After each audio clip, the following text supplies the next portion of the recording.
Hello students. देखो बेटा, last class में हमने मुख गुहा के बारे में पढ़ लिया है और आज की इस क्लास में मुख गुहा से आगे की बातों को प्रारंभ करता हूं मैं। तो देखिए बेटा, एक टॉपिक मुझे बताना है आपको, ग्रसनी, ग्रसिका और आमाशय। तो आज की इस क्लास में मैं आपसे डिस्कस करने वाला हूं ग्रसनी, ग्रसिका और आमाशय। मुख हम पढ़ चुके हैं, जीभ हम पढ़ चुके हैं, दांत हम पढ़ चुके हैं, तालु हम पढ़ चुके हैं और अब मैं स्टार्ट करने जा रहा हूं ग्रसनी।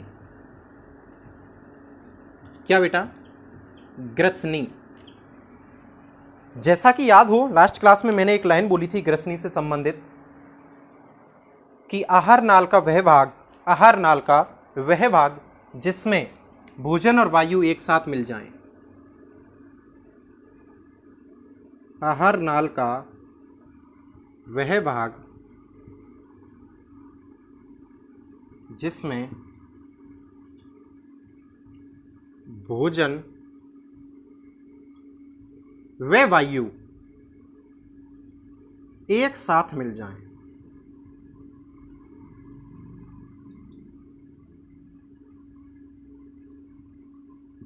एक साथ मिल जाएं, वह क्या कहलाती है? ग्रसनी कहलाती है। जनरली बेटा इसे इंग्लिश में ईसोफेगस कहा जाता है। क्या कहा जाता है? ईसोफेगस। सॉरी, वो फेरिंग्स कहा जाता है बेटा, ईसोफेगस नहीं, फेरिंग्स। तो बस ग्रसनी में आपको यही चीज़ याद रखनी है। और ग्रसनी आगे चलकर ग्रसिका में ओपन होती है। कहाँ ओपन होती है? ग्रसिका। तो ग्रसनी एडिंग करके आप ये वाला पॉइंट नोट कर लो और उससे आगे ग्रसिका, फिर ये एडिंग करनी है। ग्रसनी एडिंग, ग्रसनी लिख लो बेटा। ग्रसनी के बारे में जो कुछ भी मैंने बताया उसे कंप्लीट कर लो।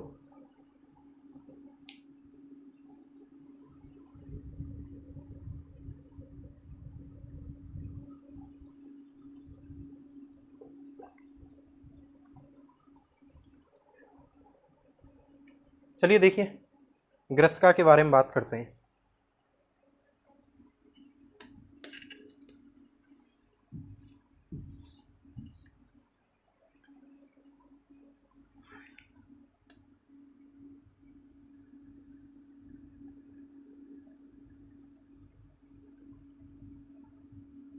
इसे फूड पाइप कहते हैं बेटा। क्या बोलते हैं? Food pipe.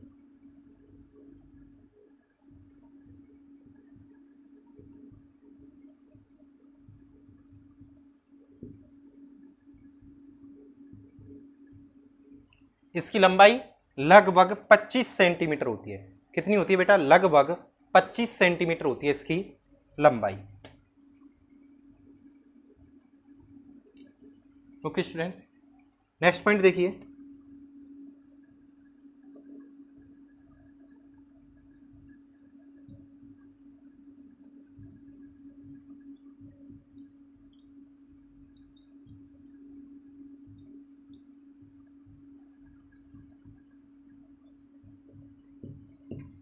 इसमें कोई भी पाचन क्रिया नहीं होती है। क्या बेटा? इसमें कोई भी पाचन क्रिया नहीं होती है। किसमें? ग्रसिका में। तो पहला पॉइंट क्या देखा आपने कि सर इसे फूड पाइप कहते हैं, भोजन नली। दूसरा पॉइंट देखा कि इसकी लंबाई लगभग 25 सेंटीमीटर है। तीसरा पॉइंट आपने देखा कि इसमें कोई भी पाचन क्रिया नहीं होती है। ठीक है बेटा, ये तीनों पॉइंट नोट कर लो और एक पॉइंट और ऐड कर देना। ग्रसिका आगे चलकर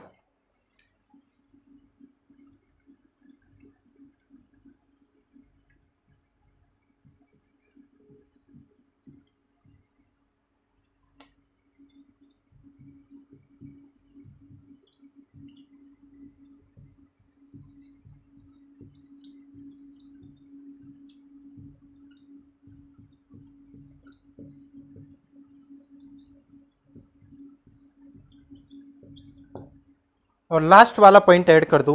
ग्रसिका आगे चलकर आमाशय के कार्डियक भाग में खुलती है। बस इतना ही सीखना है आपको ग्रसिका के बारे में, इससे आगे नहीं सीखना है बेटा।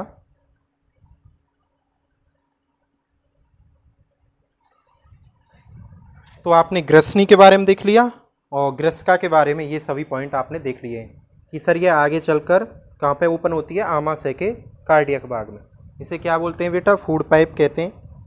लगभग 25 सेंटीमीटर लंबी होती है और इसमें कोई भी पाचन क्रिया नहीं होती है। ठीक है बेटा। अब देखिए आगे आमाशय, क्या हेडिंग करने वाले हैं अपन? आमाशय।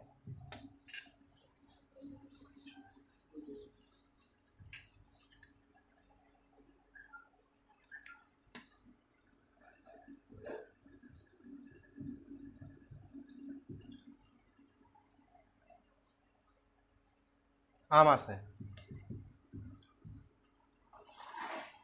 देखिए बेटा आमाशय की बात करूं तुम्हें, आमाशय के 3 भाग होते हैं, cardiac, fundus, pyloric. Cardiac, fundus, pyloric. आमाशय का सामान्य डायग्राम मैं आपके सामने बना रहा हूं।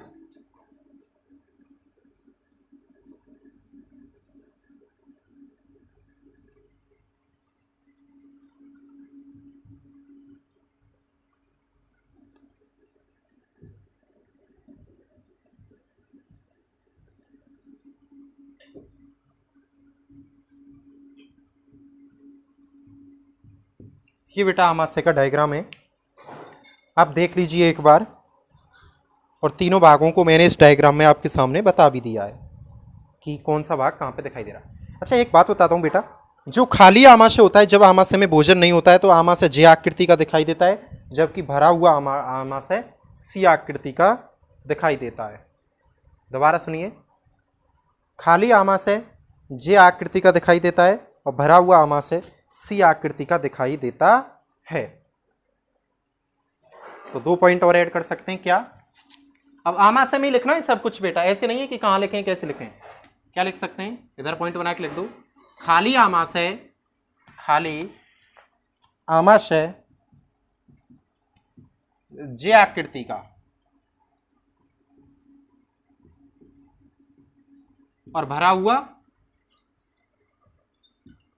हुआ बेटा सी आकृति का। किस आकृति का दिखाई देता है? सी आकृति का। ओके स्टूडेंट्स, तो बाकी के ये वाले पॉइंट भी आप नोट कर सकते हो कि भरा हुआ आमाशय सी आकृति का दिखाई देता है, खाली आमाशय जे आकृति का दिखाई देता है। आमाशय के 3 भाग होते हैं, कार्डियक, फंडस, पाइलोरिक। डायग्राम बनाना है बेटा, ये डायग्राम आपके सामने बना हुआ है, इसे आप बना दीजिए। उसके बाद फिर आगे बात करते हैं नेक्स्ट पॉइंटों के बारे में।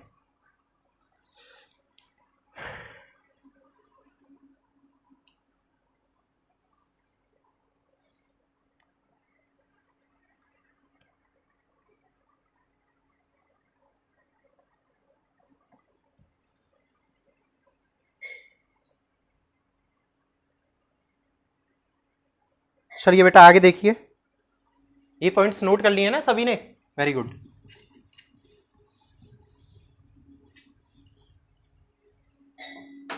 देखिए आमाशय, इसमें अगला पॉइंट लिखो, अगला पॉइंट लिखना है, इसमें जठर रस पाया जाता है।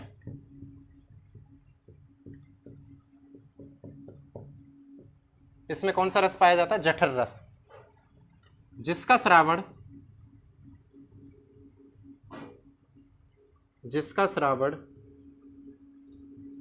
जठर ग्रंथियां करती हैं।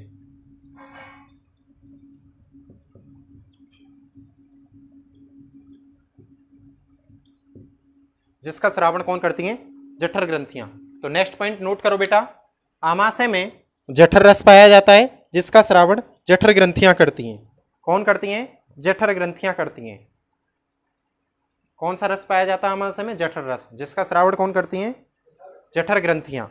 अगला पॉइंट देखिए बेटा, ये 3 प्रकार की होती हैं। कौन? जठर ग्रंथियां। जठर ग्रंथियां 3 प्रकार की।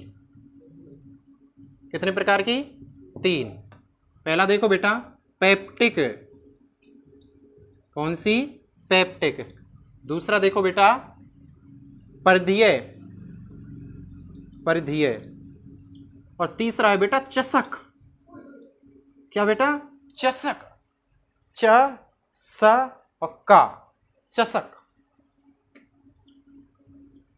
या चषक को ही बोलते हैं श्लेष्मिक ग्रंथियां। क्या बोल सकते हैं? श्लेष्मिक ग्रंथियां। तो पॉइंट नोट कीजिए जल्दी से। आमाशय में 3 प्रकार की जठर ग्रंथियां पाई जाती हैं।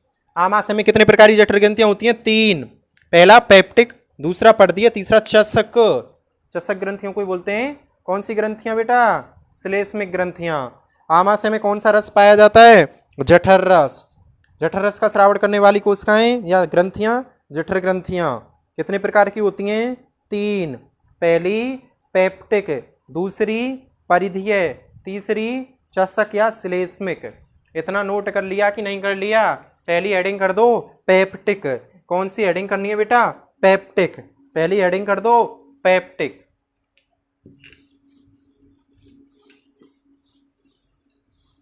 कर लो भाई, जल्दी से नोट कर लिया करो बेटा, टाइम मत लगाया करो, है ना? चलो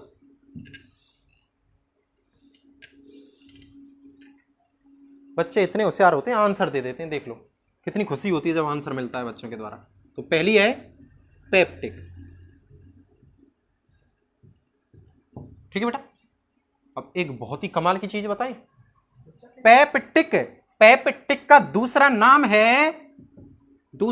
है प्रधान कोशिकाएं।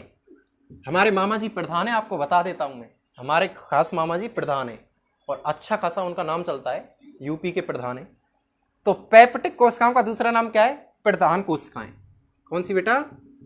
प्रधान कोशिकाएं। बच्चे ये समझ रहे होंगे सर मजाक कर रहे हो हैं। अरे मजाक नहीं कर रहे भाई, प्रधान कोशिकाएं। ठीक है, तो इनका निकनेम हो गया। अभी यहीं पर मैं निकनेम को समाप्त नहीं करूंगा बेटा। मुझसे बात हुई पेप्टिक कोशिकाओं की और कहा कि सर एक और नाम रख दो हमारा कोई अच्छा सा। तो मैंने इनका नाम रखा फिर दूसरा जायमोजन। जायमोजन, जायमोजन कोशिकाएं। अब ये सोच रहे होंगे सर कोशिकाएं कहां से आ गए? अरे भाई यहाँ की ग्रंथियां कोशिकाओं की तरह कार्य कर रही हैं, तो आपको घबराने की बात नहीं है। कोशिकाएं, तो इन्हीं का ही दूसरा नाम क्या हो गया? जायमोजन। तो ये पेप्टिक के ही नाम है, प्रधान कोशिकाएं, जायमोजन कोशिकाएं। और क्या बोल देते हैं? मुख्य कोशिकाएं।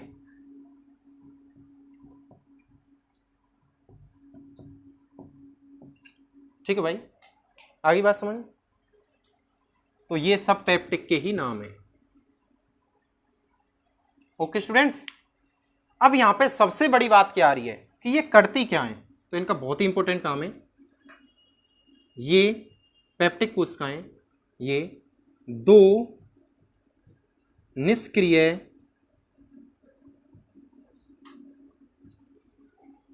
एंजाइमों का स्रावण करती हैं। ये 2 निष्क्रिय एंजाइमों का स्रावण करती हैं। किसी को कोई प्रॉब्लम यहां तक? अरे भाई किसी को कोई प्रॉब्लम क्या यहां तक? ये 2 निष्क्रिय एंजाइमों का स्रावण करती हैं। अब आगे देखो बेटा, वो निष्क्रिय एंजाइम कौन कौन से हैं? पहला तो है पेप्सिनोजन। पेप्सिनोजन, सर जी टॉयलेट जाना है। पेप्सिनोजन।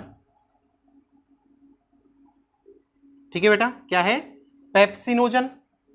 दूसरा है प्रोरेनिन। प्रोरेनिन,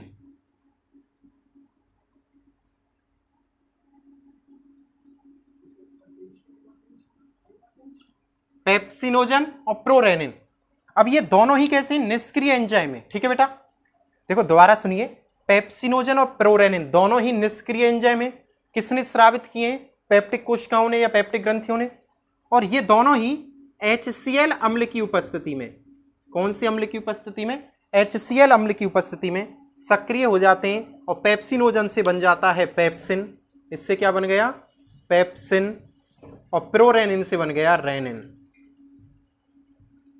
ये बेटा दोनों को अलग अलग बॉक्स में बंद कर दो, दोनों को अलग अलग बॉक्स में बंद कर दो बेटा, बहुत ही इंपॉर्टेंट है।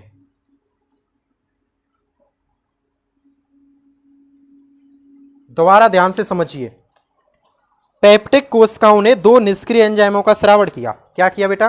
पेप्टिक कोशिकाओं ने 2 निष्क्रिय एंजाइमों का स्रावण किया। पहला था पेप्सिनोजन, दूसरा था प्रोरेनिन। अब जो पेप्सिनोजन है और प्रोरेनिन है, ये दोनों निष्क्रिय हैं। ये दोनों निष्क्रिय HCl अम्ल की उपस्थिति में सक्रिय हो गए, और पेप्सिनोजन से तो बन गया पेप्सिन, और प्रोरेनिन से बन गया रेनिन। मतलब क्या है, मतलब आप सीधा सा ऐसे समझिए कि बेटा ये रेनिन सक्रिय है, ये पेप्सिन भी सक्रिय है, और ये निष्क्रिय है, और ये भी निष्क्रिय है। क्या है बेटा, निष्क्रिय है। तो ये दोनों निष्क्रिय हैं और ये बदल गए हैं सक्रियों में। किसकी उपस्थितियों में, HCl अम्ल की उपस्थिति में। ठीक है बेटा, बहुत ही इंपॉर्टेंट है, आपको ये हमेशा याद रखना है। और जब मैं पाचन की क्रियाविधि कराऊंगा, आगे चल के जब पाचन की क्रियाविधि कराऊंगा, तो मैं आपसे कहूंगा कि बताइए HCl अम्ल का कार्य बताइए। तो HCl अम्ल का कार्य क्या हो गया, दो निष्क्रिय एंजाइमों का सक्रियण करना, दो निष्क्रिय एंजाइमों को सक्रिय करना। कौन कौन को, पेप्सिनोजन को पेप्सिन में और प्रोरेनिन को रेनिन में। अब बेटा एक बात और बता दूं, बहुत इंपॉर्टेंट बात है, ये जो पेप्सिनोजन आपको दिखाई दे रहा है ना, ये पेप्सिनोजन, ये वयस्कों में पाया जाता है। किसमें पाया जाता है, वयस्कों में। और ये प्रोरेनिन किसमें पाया जाता है, शिशुओं में। किसमें पाया जाता है, शिशुओं में। देखिए बेटा,